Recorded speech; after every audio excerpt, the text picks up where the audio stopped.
Bientôt les élections européennes, donc vous êtes une tête de liste qui représente le front de gauche. Qu'est-ce que vous proposez pour changer l'Europe ? Nous, on propose de rompre effectivement avec cette Europe-là, qui est une Europe libérale, une Europe qui nous impose l'austérité et puis le recul des services publics. En France, on le voit, que ce soit dans l'éducation, dans le rail, dans l'énergie. L'ouverture à la concurrence et au privé fait beaucoup de dégâts. Donc voilà, on ne peut pas continuer comme ça. Nous, ce qu'on propose, c'est de réorienter les politiques européennes vers plus de justice sociale, de politique environnementale, et de le faire en acceptant de désobéir à un certain nombre de directives et d'articles des traités, en rappelant que les traités qui régissent aujourd'hui le fonctionnement de l'Union européenne, c'est des traités auxquels le peuple français a dit non, majoritairement en 2005. Et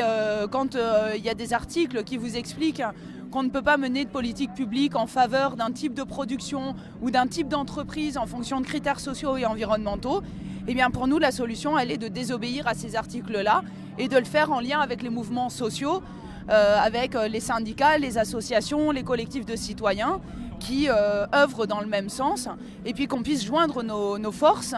Je crois que c'est important le 25 mai, voilà, qu'on élise des députés européens qui à la fois informeront, alerteront les citoyens sur ce qui se trame au niveau du Parlement européen, qui voteront contre les directives de casse des services publics et de la protection sociale en France, et puis qui voteront également contre le projet de traité transatlantique qui est négocié en ce moment entre les États-Unis et l'Union européenne,